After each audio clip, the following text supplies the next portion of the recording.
seemed like they were pretty serious about their basketball over there as well, which I've been in that situation about my basketball over here before, but it was cool just to compete against them and know that we speak the same kind of sport language. I felt like I did, and I think Brody did too. Felt like we could communicate with them really, really easily, and we just played a bit of basketball and felt comfortable getting getting sweaty and running around a bit.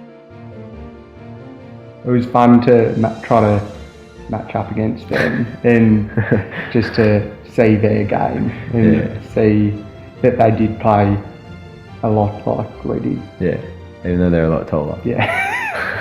Like they were just so long, and we just had to try and find a way to stop them or to beat them by like hitting some outside shots or something, because they're just so tall, and we were like struggling to beat them inside.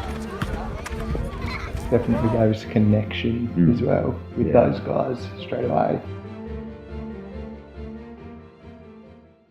It was pretty exciting for me to actually get the three of us to go along.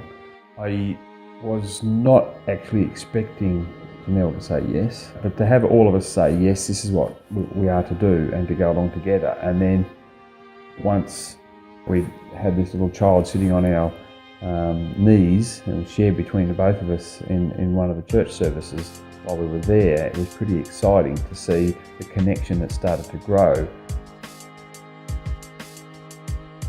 So the little girl's name is Mitsia. One morning we went to the school really early, and I came out of the school and she was just sitting at the gate. And because we had some amazing young people with us that could interpret for us, I asked Patience to ask her where she lived. And she said at the church, which we thought was really odd. And so we asked more questions, and Patience was able to find out that she was in fact living behind the church. I then met her mother, Yvonne, who was a beautiful, beautiful young woman, and her little brother, Peace. And they took us to show us where they lived, and they are living in the goat shed behind the church.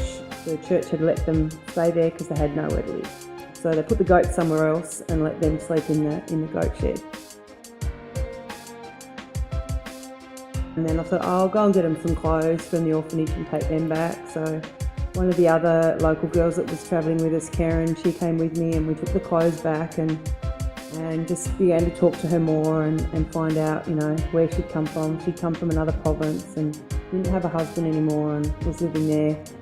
And so we went and got them some more things and bought the kids just a mandarin, and they just like, it was gone in 2 seconds. And by the time we went and come back again, she'd put the new clothes on them that we'd taken and given them. I said to Karen, tell her that I think her children are beautiful, because they're just gorgeous, and that she's beautiful. And she told her that, and she just burst into tears and said that no one had ever told her that before.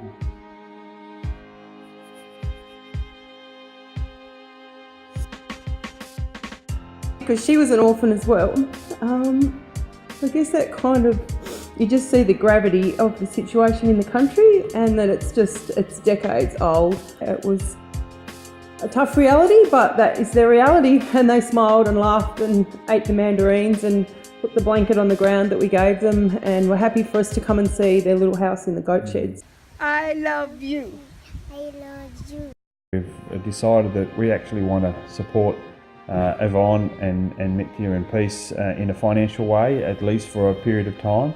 And when we looked at the numbers and thought, goodness gracious me, we can actually support their family to give them a home, some food, and to put Mitya through school for a small sum of money. We said we almost don't have a choice. It sounds like it's the compelled thing to do, and it's actually given us another reason to do what we do.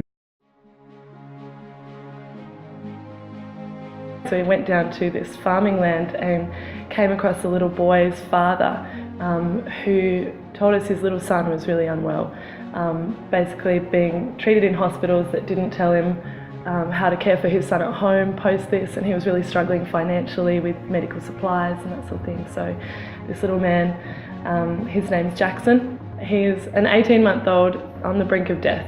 He was really at death's door, and to see him like that and just in such poverty and such desperation and that sort of thing, and to know that we were probably at the end of the line. We had to help him or no help was coming. So I talked about it amongst the crew that we were with, the 17 of us, and we pulled together some funds. Turned out that we could actually start what I like to call the Jackson Fund. We brought him to the local clinic, to a doctor there whose name is also Dr. Jackson, and take care of his immediate needs, but also beyond that we've now putting into this Jackson Fund for a donation towards a small business to start for his family, so that the family can have an income and therefore support not only baby Jackson but his siblings as well, and really sustain them long term rather than just the immediate future.